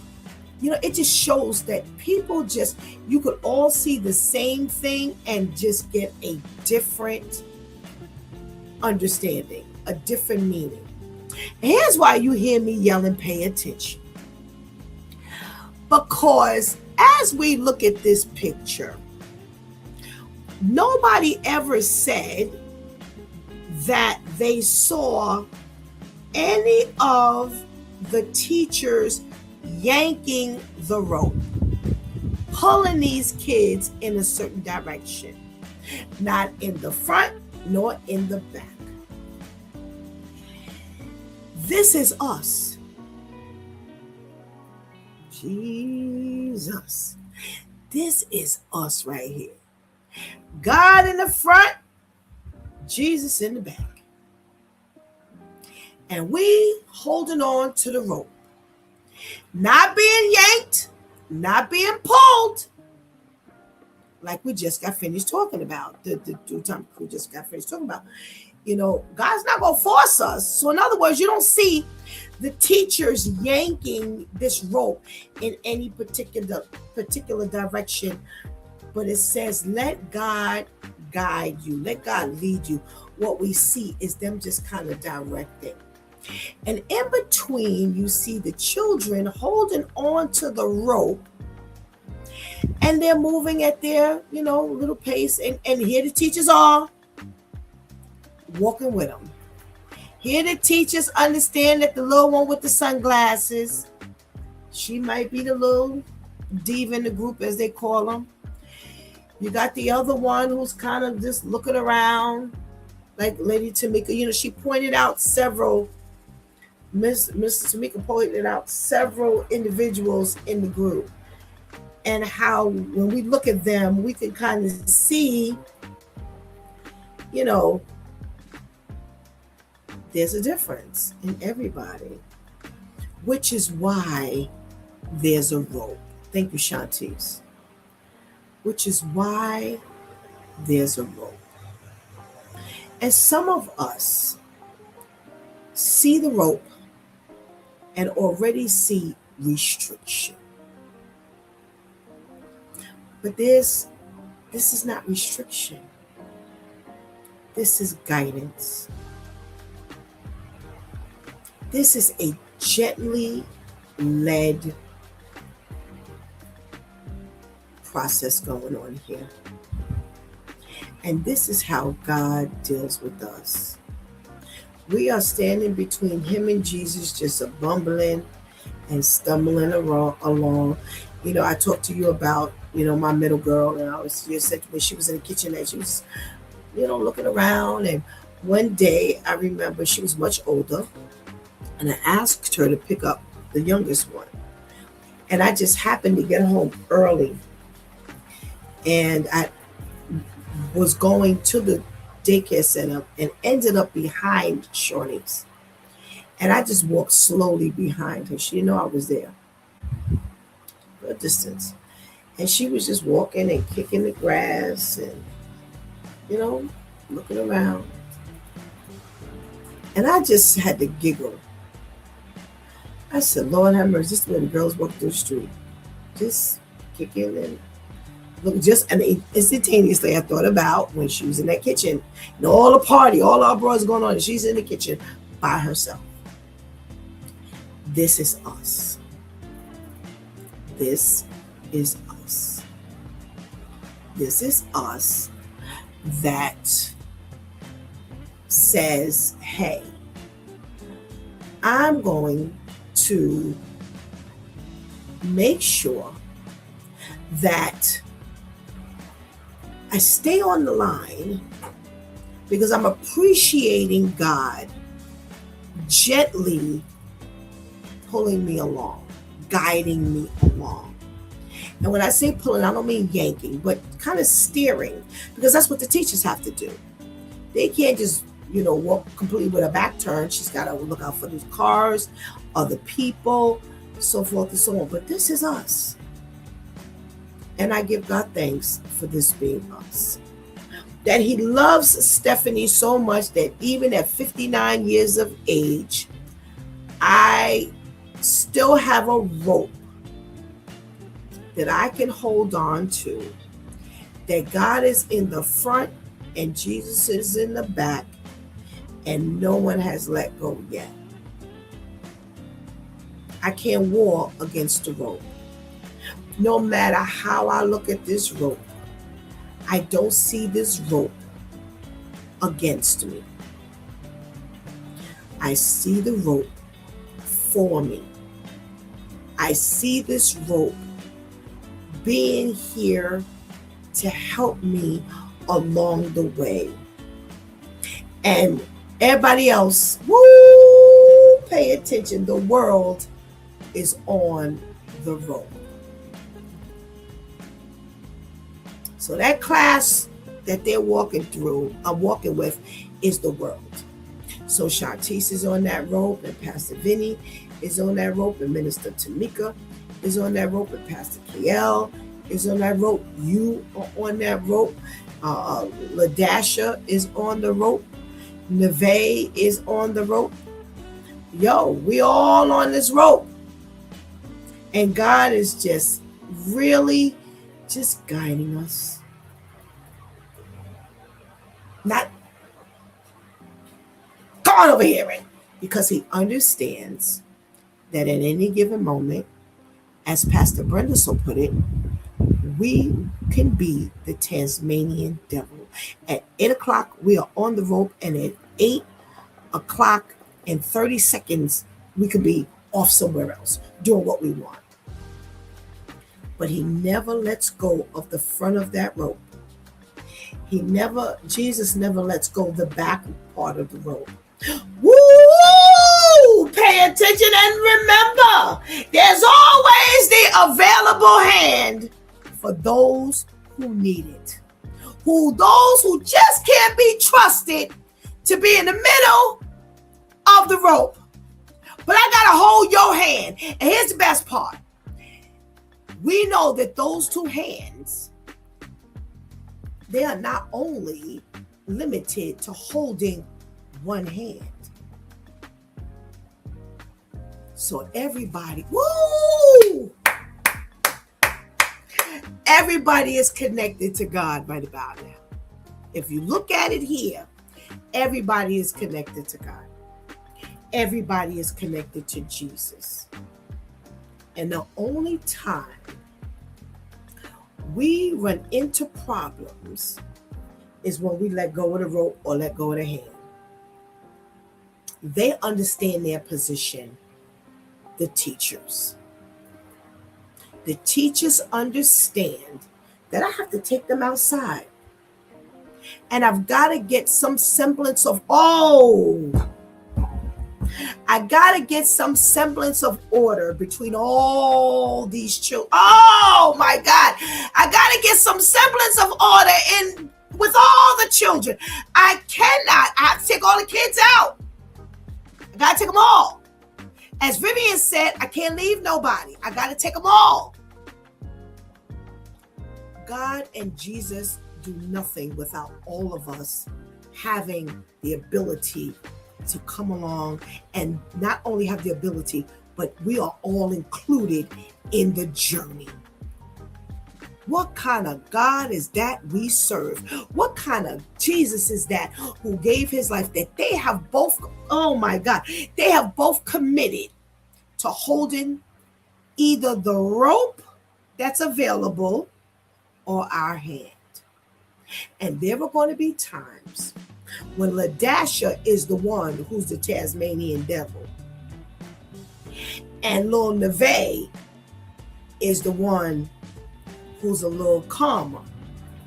So LaDasha is going to have to be the one holding the hand, and Neve is the one who needs to be who can be on the rope. But then things may change.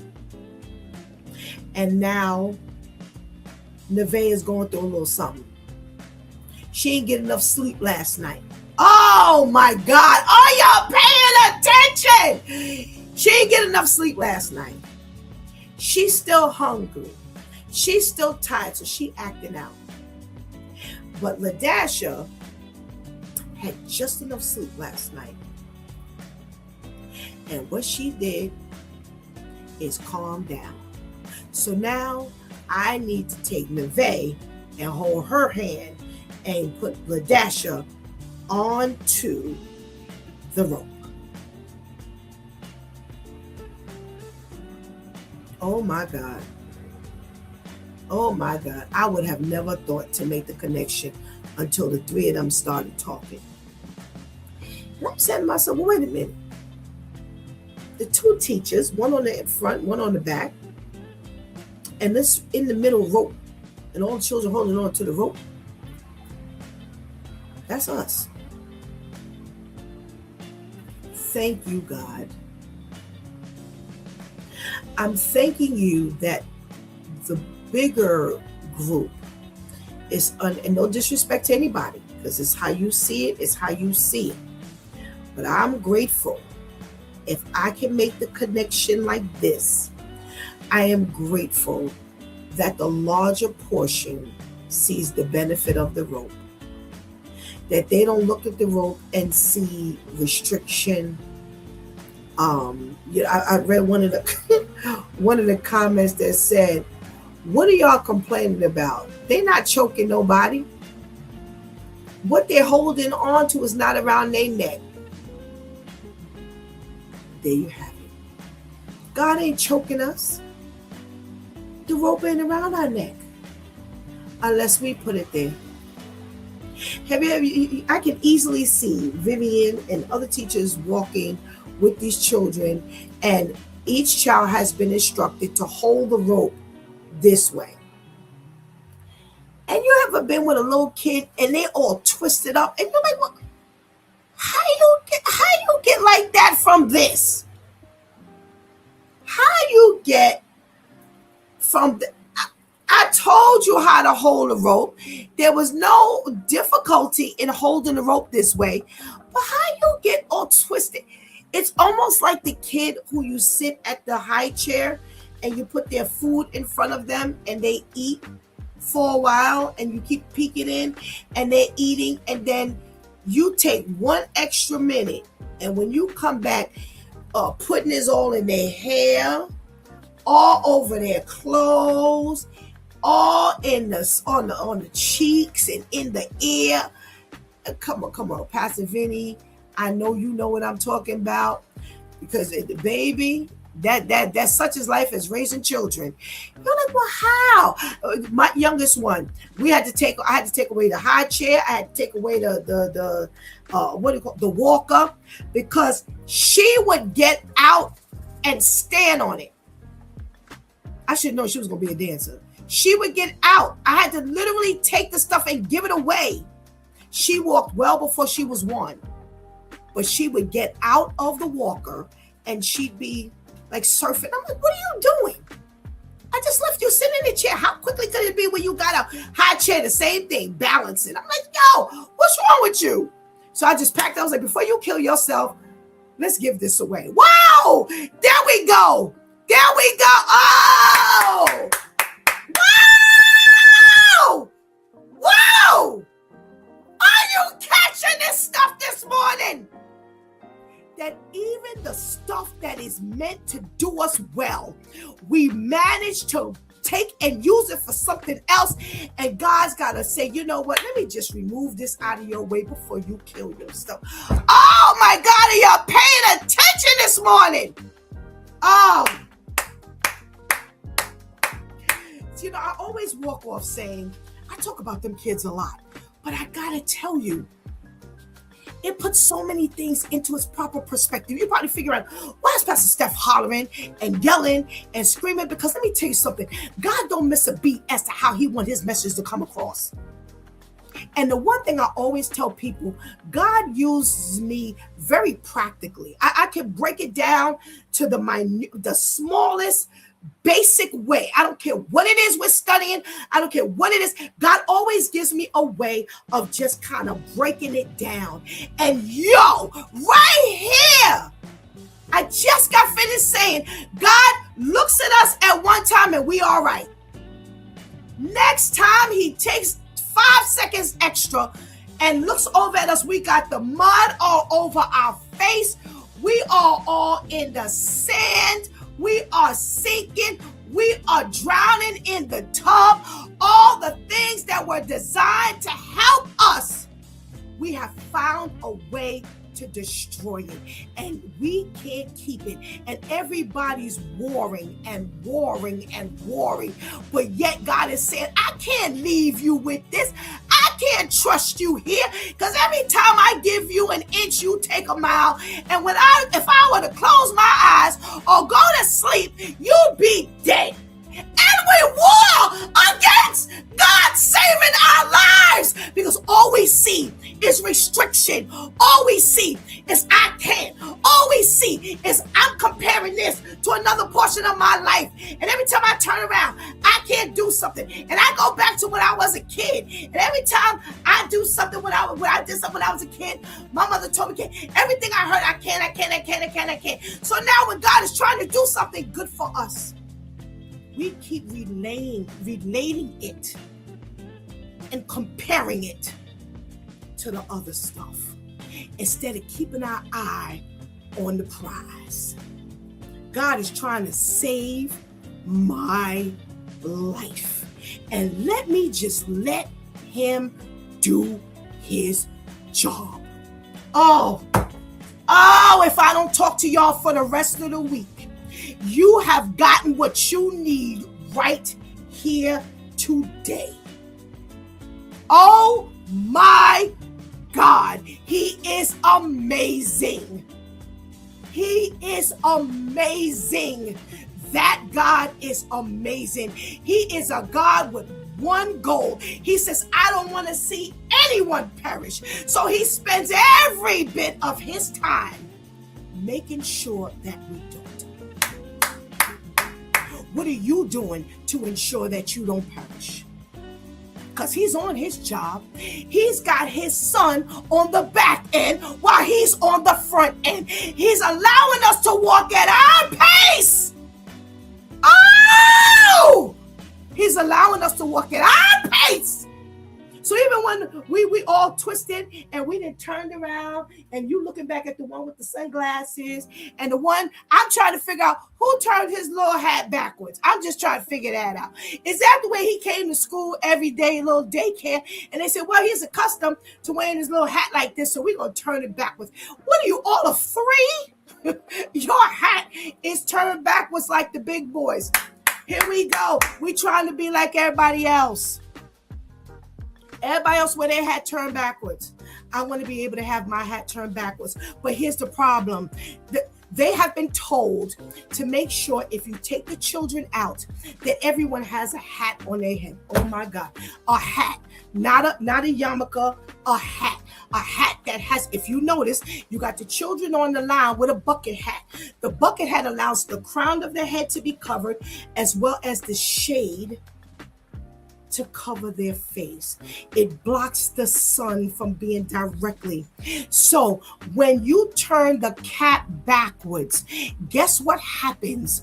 Oh my God, you got partial coverage because the crown of your head is covered, but there's nothing to block the sun in the front. Pay attention, because we're like everybody else. We forget that guess what? No matter what we have, God can use it to customize what he wants to do in our life. They didn't tell every parent to bring the same hat. They said, make sure your baby has a hat, because we're going to go out. So one mama says, I'm going to put a bucket hat on. Another mama says, okay, throw this cap on. Another mama says, I got another kind of cap. The other one mama said the cap, the shades, the whole 9 yards. Because she want her to get extra coverage, because she doesn't want the sun in her eyes. Y'all, if y'all don't pay attention to this here today, it's funny because I knew we had church folk, but I don't know, something just kept telling me, stay here. Just let everybody flush this thing out. Don't worry about church folk. Church folk will take care of itself. And this is why.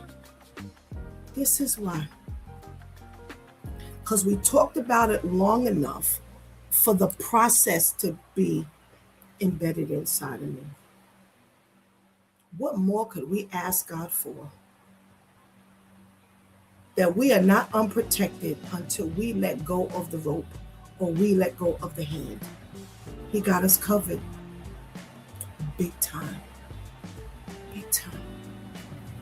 Big time. Big time. He's got us covered big time. Big time. Shantice described when they were going to camp. One was in the front, one was in the back, and one was in the middle. Here we go. God, Jesus, and the Holy Spirit. Mic drop. Uncovered. There's no uncovering. We so worried about this. We so worried about that. And look at how God got us covered completely. Jesus, God, Jesus, and the Spirit of the Lord sitting right in the middle. That's holding us in place. That's that barrier that we can't see. Amen. Thank you, Father, for loving us that much. Thank you. I can't help but give glory to God for everything that I do, everything that He allows me to do, because it is by His mercy and His grace that I still have a rope to hold on to. In my wildest imagination, as I was reading this last night, wildest imagination, I was like, how do people war against the two women who need the rope to hold it together? Whoa, how could you see this as any different? And then when I started reading the comments of the ones who were, thinking separately, and again, I heard it here today, I'm still blown away. I got to be honest. I'm like, well, how, in what way? How do we get there? How do we get there? And then the Lord gave me this. And I just thank you. Thank you for keeping me close enough to catch all those little tidbits, because that's a gift. And like I said, nothing against all of us having a difference of opinion, because that's what I love about this Due Time crew. You don't never know what you're going to get. You don't ever know what you're going to get. You're going to get a plethora of everything. Everything. You're going to get some of everything. We are not all one. We're not all. We are members of one body, but everybody is different. That ear ain't serving the same purpose as this pinky finger right here. But I pray that you allow this conversation today to allow you to see the bigger picture. That God's got us covered. Stay within the covering. Hold on to that rope or hold on to that hand. And there are going to be some times when we get to the point where God is going to say, I don't have to hold your hand as much. Make sure you can still hold on to that rope. Make sure you still hold on to that rope. Because just because God ain't holding my hand anymore doesn't mean He's let go. He's just repositioned me. He's said that I've proven myself, that He doesn't have to hold my hand so tightly, that I could just let you grab onto the rope. And if you're smart, I don't care how many years you've been in the Lord, you ain't letting go of that rope. Because that's the disconnect. That's the disconnect. Remember, the Spirit of the Lord is hovering in the middle to ensure you hold on to that rope, that you don't let go and be that Tasmanian devil that Pastor Brenda talked about. Just hold on to the rope. Just follow the Spirit of the Lord. Because the Spirit of the Lord is designed to give you your parameters. Ooh.